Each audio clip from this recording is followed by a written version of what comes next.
Hi everyone, welcome back to the garden. Look at the Gunnera, they're getting growing again, aren't they? Truly a magnificent plant, one of my absolute favourites, and a plant which is well on its way to dominating my jungle clearing area once again. In today's quick little video, I want to give you an update on my jungle clearing area. I've just filmed it now as the sun has just been heading down. Just enough time to show you around, give you a quick update on how some plants are doing. There's magnificent stories of spring growth, recovery from the brutal cold we had. But there's also a couple of plants which literally hang in the balance. I'm absolutely hoping, fingers crossed, that they come back over the next few weeks. So it's definitely a time of optimism. It's a time of growth, of plants racing up under this beautiful sun we've had. But it's also been a few weeks, a couple of months nearly now, of a lot of watering, a lot of feeding the plants, getting them set up for hopefully a more balanced summer of, we'll say, a nice bit of heat and also a good bit of nightly rainfall. That would definitely be appreciated. But in today's video, it's just a little stroll through this jungle clearing area here. Nothing fancy, nothing too professional, just a little walk around, show you how the plants are looking now. Because although I will be doing a little bit more of an in-depth tour, hopefully later this month, I've certainly got plenty of weeding to do. You will see more than one or two weeds in today's video, but hopefully you can see past them as usual and enjoy some magnificent exotics, which are truly coming to life in what has been a stunning spell of glorious sunny spring weather. So let's get started. Let's have a look around my jungle garden here in North Lincolnshire. Enjoy. Heading into the jungle from this end then, the first thing that you can't help but notice has to be this gorgeous bamboo.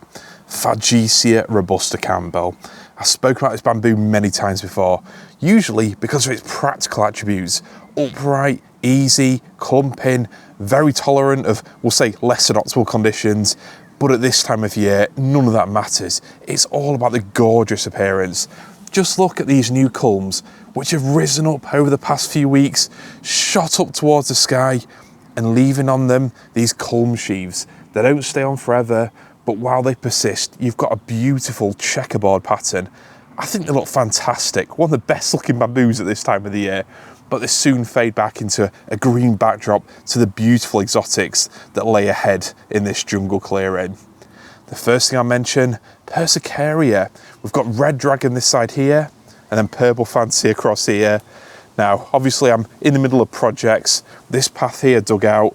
You can see I still need to dig a bit more out here, but I wanted to be careful not to take too many of the Persicaria with me.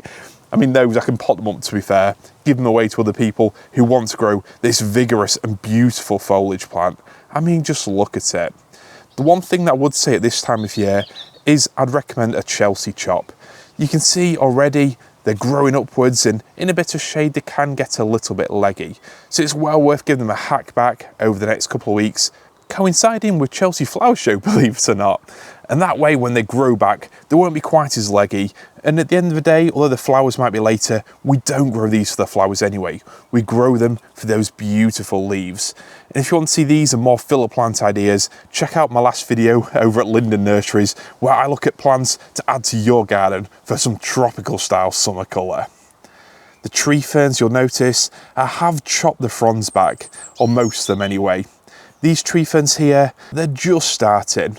One thing that's really come to light over the last few years, particularly when it comes to that middle tree fern we'll see soon, is the root composition at this part of the garden is intense.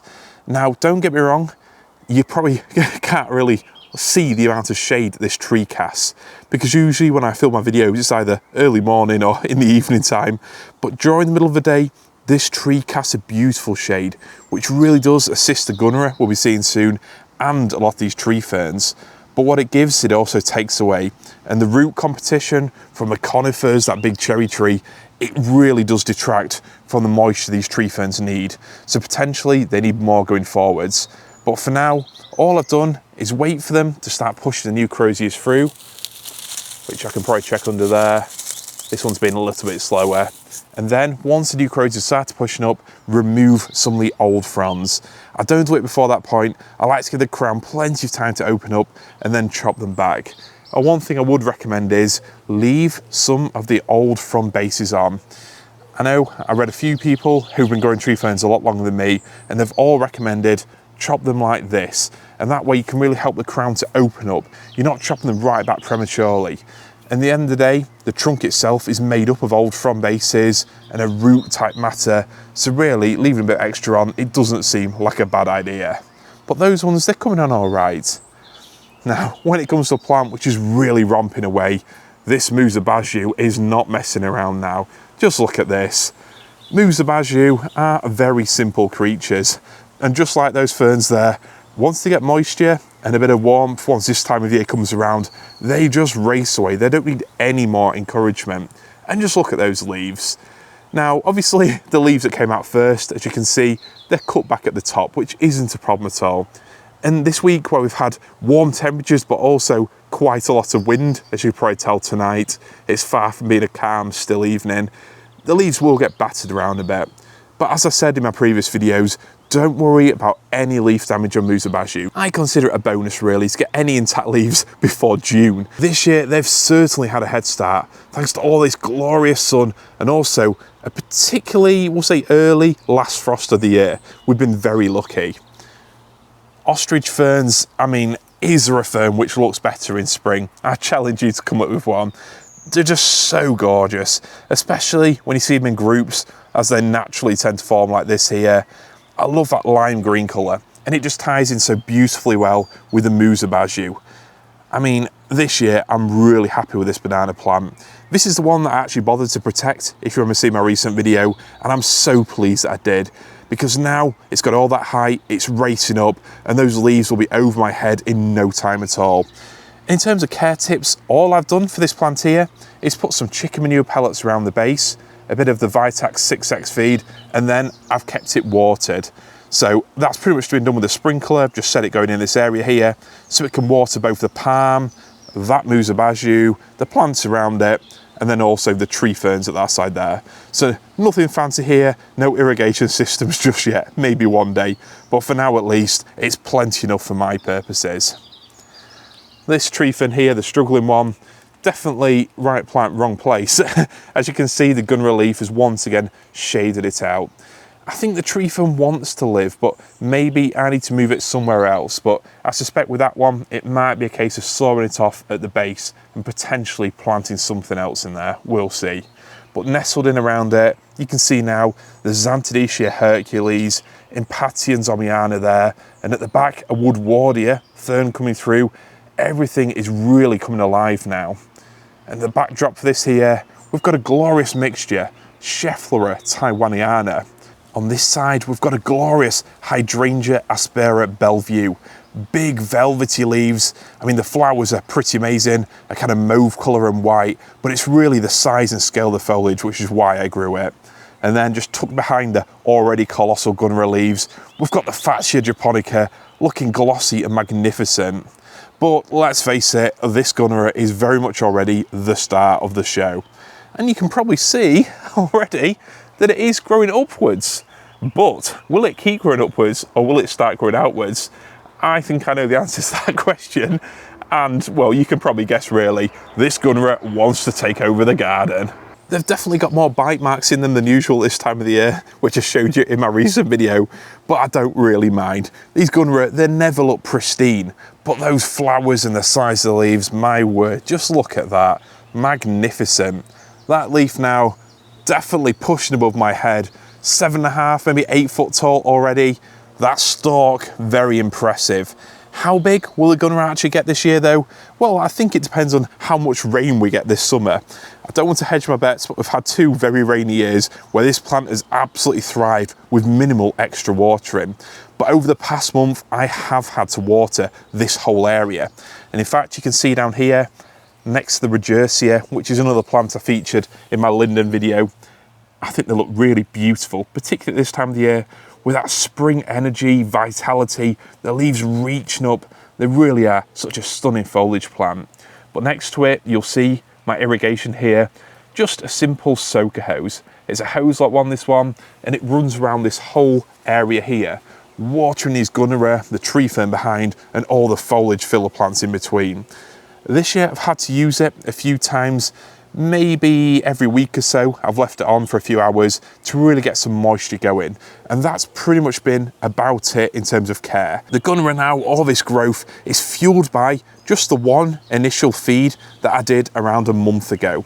All I did was gave them a nice sprinkling, again, of the Vitax 6X and also chicken manure pellets. I put a couple of links in the description below. That plus water combined with a good rich soil from the years now of soil improvement I've added to it, that's what this creates. An absolute monster in waiting. And now my dwarf wall is certainly looking even more dwarfed underneath them.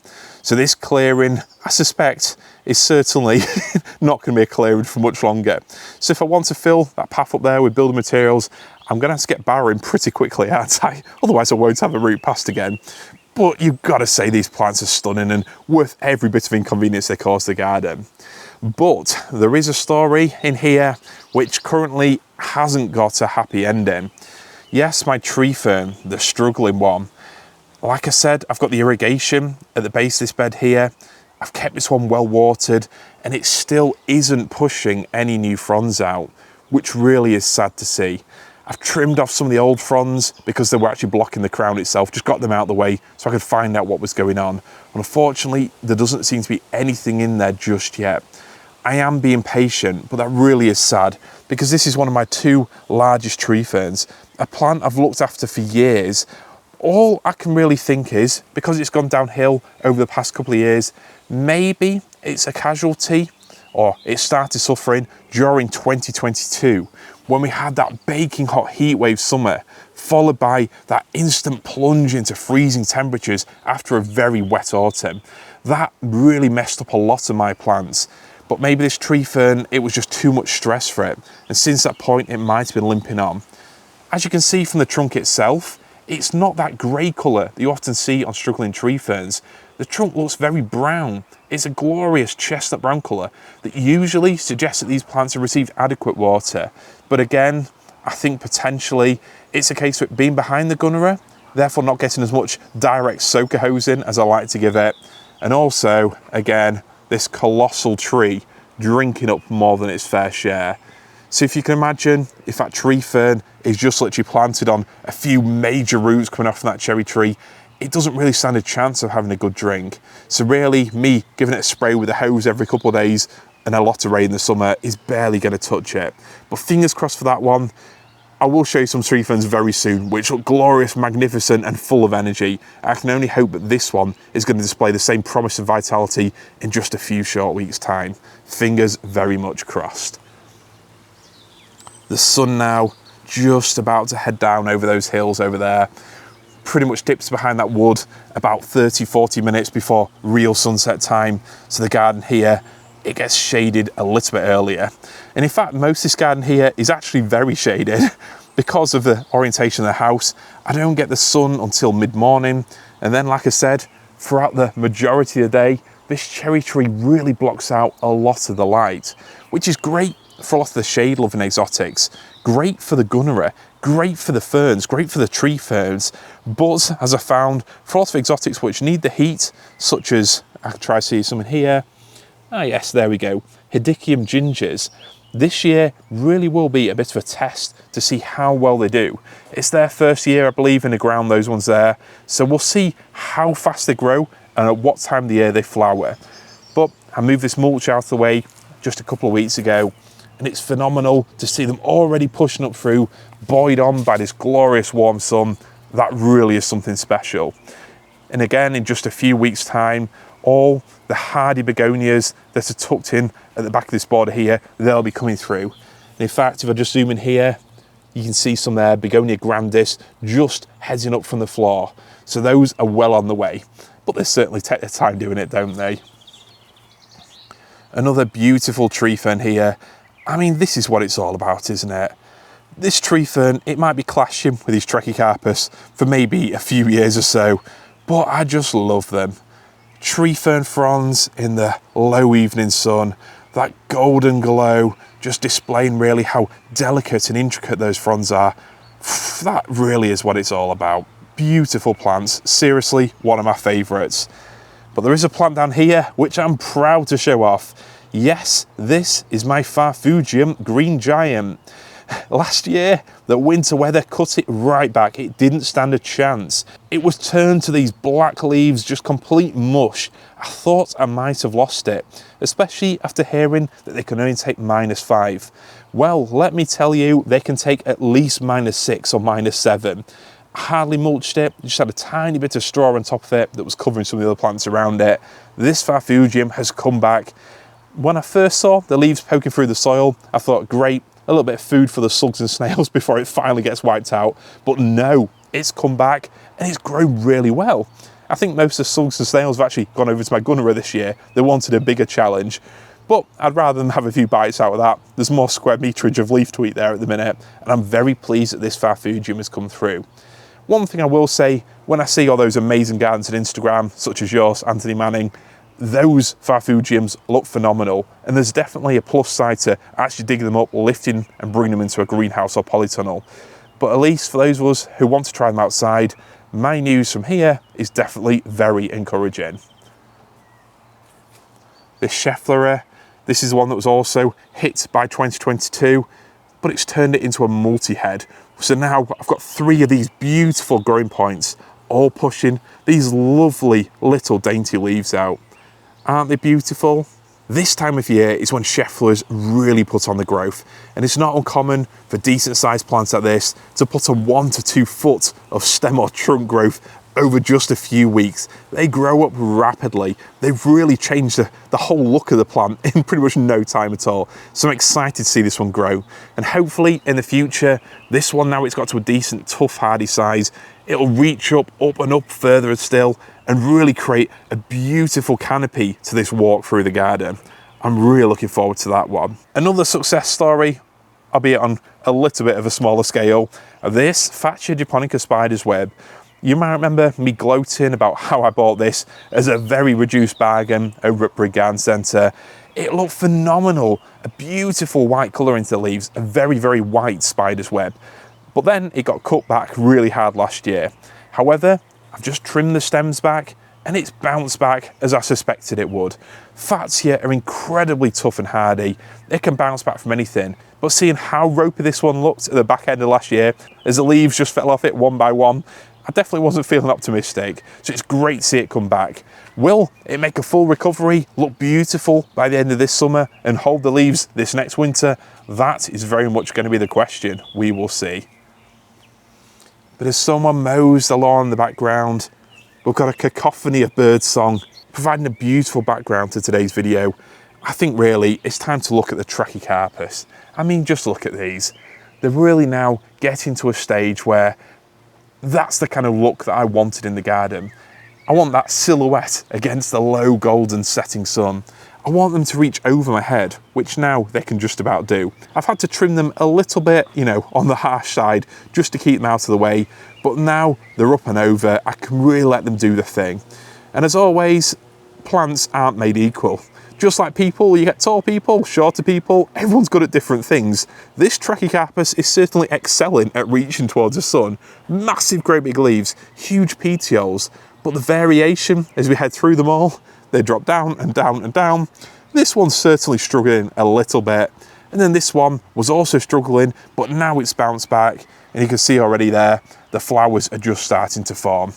So I do love seeing the flowers, but this year, I think I might chop them off once they're just past the best, because I don't really need any more seeds. I've got a huge haul off them this year, and I definitely don't need any more. So really, to reduce the mess, I'll be giving them a nice trim and straight into the compost bin. But I know what you're thinking, let me see some more beautiful tree ferns. I mean, first, look at this. Trachycarpus princeps new form hybrid. That leaf is something special. Reports I've heard from other growers are that these Trachycarpus hybrids, they don't keep this silvery blue underside of the leaves as they get bigger. Well, this one seems fairly big now, and it's still looking glorious. Hopefully it stays this way. The other thing I like about this palm, and the reason why I planted a couple more this spring, it's just the size of the leaves. It's massive. Just the proportions of it, the way it holds itself, it truly is a stunning palm. Probably, I would say, one of my favourite fan palms here in the garden. It really is a beauty. Nestled under it, we've got a couple of tree ferns here, which are just starting to have a go. Again, at this time of the year, the main care tip for these is very simply lots of watering. Yes, I scattered some chicken manure pellets around the base of them, and I gave them one soak in of dilute liquid seaweed. I gave them all a soak in to hopefully spur them on to some bigger fronds and beautiful growth this spring. But the main thing really is regular misting. And as for the palm, you might see at the base of it there's a sprinkling of some granules. And this is the one thing that I do for my palms. I've mentioned it in videos before, and I might mention it again. You can see here, this is Hardy Palms slow release fertiliser. This is what I use. I think it's $17.99 for a 2 kilo tub. Because we've got quite a large garden here, I got a couple and shared the postage out between them. That feed really does help support a lot of my palms, whether they're fast growing, like this Nova here, this Trachycarpus planted in a 30-litre pot is now, it's a bit of a beastie, isn't it? Or my slower growing Jubea chilensis and other feather palms up the fire pit end of the garden. That is the feed that I use. I think over time I've got a little bit more lazy with my feeding, so I appreciate slow release feeds that you simply sprinkle on. It takes about 15 minutes through the whole garden, put 4 or 5 scoops around each plant, something like that, water it in, and the feed supports the plant for 2 to 3 months. So if you do it now in May, that takes care of June, July into August, where you can give them one final little boost or something else to really see the growth out for the season. But that is definitely the feed I would recommend for all palms here in the UK. But I shall make you wait no more. Look at this. This is a tree fern, isn't it? Just look at this. A beautiful display of fronds. This has always been one of my strongest growers. Maybe, coincidentally, it's the one that I've left the fronds on, but I don't want to get that debate started today. I think if you've got the space to leave the fronds on and you can bear to do it, definitely go for it. But as you can see, over the past couple of years, I've trimmed them off, but only when they're browned and only when the new ones have started pushing through the middle. This one as well, a full recovery. So potentially, well, overall, I am happy with how the tree ferns are going. It would be great to see that one in the middle bed really bounce back. I absolutely hope that it does. I've got others which have performed so well in the past, like this small one here, which currently are definitely, again, a little bit slow to show themselves. Some I've trimmed back at the minute, others I haven't. This one you can see, plenty of knuckles in there, so it will grow away. But I may be getting to the point now where when I do finally get on top of my projects over the next year or so, I will then think about putting in some irrigation to give these beauties even more water. Because I think really that's what they're missing, that regular watering, that would really top them up and get the fronds looking bigger and better every single year. The other thing, which is something I've been mulling over in my head recently, I honestly think that tree ferns, although they can take the cold weathers in places like this, I think it actually sets them back more than what we actually realise. I think whenever the fronds get, we'll say, prematurely aged and you have to chop them back in spring, I don't think the plant likes that at all. And I know that seems very obvious, but I think it hurts the plant more than just literally losing a set of green fronds. But hopefully with enough diligent watering, a nice scattering of those chicken manure pellets or the liquid seaweed, a little dousing every couple of months, that will get them back in tip-top shape, we'll see. This bamboo, the lushuiensis, it's now starting to grow back. You might have seen in my recent videos where the growth at the top there definitely browned away. It's probably my tallest bamboo, this one, and it's a clumper, but it's a real monster clumper. It definitely shows the effects of the cold very quickly. Anything below around -6 or so, and it pretty much looks completely zapped, starting from the top and working its way down. But now it's spring, every bamboo looks greener, healthier, and the new leaves push through, which is really great to see, because this bamboo is such a lush tower of colour that really invites you into the garden. And the same goes with the palms as well. I've seen a few people on Facebook mention that their palms have got slightly yellow in older leaves. Well, firstly, that is perfectly normal. Every palm is going to have, we'll say, slightly yellowing ends to the leaves. Some of them might brown a little bit earlier, but generally speaking, as long as every leaf at parallel or above is mostly green, you're not doing anything wrong. Assuming there aren't any major problems with this soil, at this time of the year, as we're just heading into the warm weather, it really is something that will sort itself out. A bit of heat, warming up the ground, they'll be able to take up the nutrients a lot more naturally by themselves. But you can really help the plant bounce back and look greener and healthier with simply a lot more watering and also a good feed. So whether you go for the Hardy Palm slow release pellets, something like Palm Booster, or even just liquid seaweed mixed in with, we'll say, a bit of Miracle Grow at this time of the year, something like that will just give your palm a nice boost and it'll green up pretty soon, no problem at all. Like I mentioned, if your soil is a problem, maybe look into a specific problem with your palm. It could be a case of magnesium. It needs more magnesium if the leaves are very yellow, or better drainage, something like that. But usually in most UK gardens, in most UK soils, I would say that watering and a good feed, plus a little bit of sun, is all you need at this time of the year. And this spring, watering is definitely the key. It's been so incredibly dry. And you can probably see here, all this area, which at some point in the future I will hard landscape, it really is so dry. Even though I've watered the borders, the ground around, it's just drying out quicker than you can water it. It really has been such a dry spring. We're heading now into mid-May. The next couple of weeks still look dry. So if we actually go that time without any significant rainfall, that'll be nearly 2 months without rain. Currently, the trees, the countryside around are still glorious and green, but how much longer will that go on for? Will we have hosepipe bans?